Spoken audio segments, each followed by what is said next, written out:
साथियों नमस्कार। सभी साथियों का हमारे धर्मपथ ज्ञान गंगा यूट्यूब चैनल पर बहुत बहुत स्वागत है। साथियों वीडियो पसंद आए तो लाइक करना, कमेंट करना और चैनल को सब्सक्राइब करना मत भूलना। साथियों कौन 8 प्रकार की चमत्कारिक सिद्धियां हनुमान जी के पास हैं? अष्ट सिद्धि नौ निधि के दाता, असवर दीन जानकी माता। साथियों तुलसीदास जी ने हनुमान चालीसा में लिखा है कि जब हनुमान श्री राम का संदेश माता सीता जी तक पहुंचाते हैं तो माता सीता जी ने हनुमान को उपहार स्वरूप 8 प्रकार की सिद्धियां और 9 प्रकार की निधियां दी थी। साथियों राम भक्तों में सबसे पहला नाम हनुमान जी का आता है। हनुमान जी ने वीरतापूर्वक सभी राम काज किए थे, लेकिन उनमें कभी अहंकार नहीं आया और ना ही अपने कार्यों की प्रशंसा की चाह रखी। हनुमान जी के पास जो चमत्कारिक 8 प्रकार की सिद्धियां थी, जिनका वर्णन इस प्रकार है। पहली सिद्धि अणिमा सिद्धि। इस सिद्धि के बल पर हनुमान जी कभी भी सूक्ष्म रूप धारण कर सकते हैं। इस सिद्धि का उपयोग हनुमान जी ने तब किया था जब वे समुद्र पार करके लंका पहुंचे थे और पवन पुत्र हनुमान जी अति सूक्ष्म रूप धारण करके पूरी लंका का निरीक्षण किया था और अति सूक्ष्म होने की वजह से लंका के निवासियों को हनुमान जी के बारे में पता नहीं चल पाया था। दूसरी सिद्धि है महिमा सिद्धि। इस सिद्धि के बल से पवन पुत्र हनुमान जी कई बार विशाल रूप धारण किया था। जब हनुमान जी समुद्र पार करके लंका जा रहे थे तब बीच रास्ते में सुरसा नाम की राक्षसी ने उनका पथ रोक लिया था। उस समय सुरसा को परास्त करने के लिए हनुमान जी ने अपना शरीर 100 योजन तक बड़ा कर दिया था। इसके अलावा माता सीता जी को श्री राम की वानर सेना पर विश्वास दिलाने के लिए स्वयं अपना शरीर विशाल कर लिया था। तीसरी सिद्धि है गरिमा।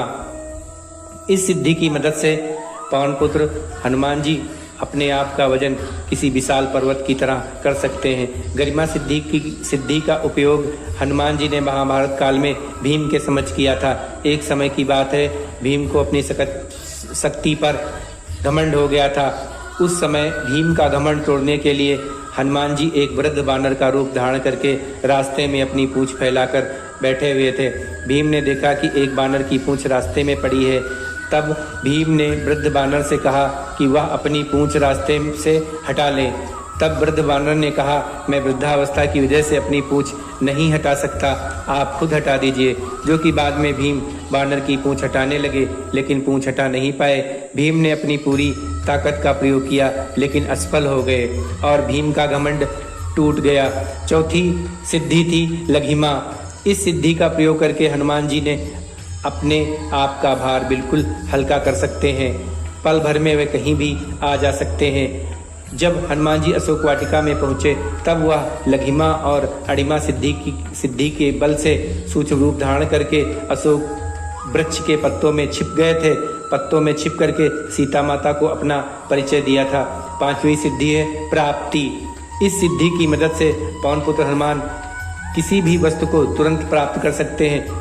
पक्षियों पशुओं की बोली को समझ लेते हैं, आने वाले भविष्य समय को देख लेते हैं। रामायण में प्राप्ति सिद्धि का उपयोग करके हनुमान जी ने सीता माता की खोज करते समय कई पशुओं पक्षियों से वार्तालाप किया और सीता माता को अशोक वाटिका में खोज लिया था। छठी सिद्धि है प्राकाम्या। इस सिद्धि की मदद से पवन पुत्र हनुमान जी पृथ्वी पाताल तक की गहराइयों तक जा सकते हैं, आकाश में उड़ सकते हैं और मन चाहे समय तक पानी में जीवित रह सकते हैं। इस सिद्धि से हनुमान जी चिरकाल तक युवा बने रहेंगे और वे अपनी इच्छा के अनुसार किसी भी शरीर को धारण कर सकते हैं। और प्राकाम्या सिद्धि से हनुमान जी किसी भी वस्तु को चिरकाल तक प्राप्त कर सकते हैं। 7वीं सिद्धि है ईशुत्व।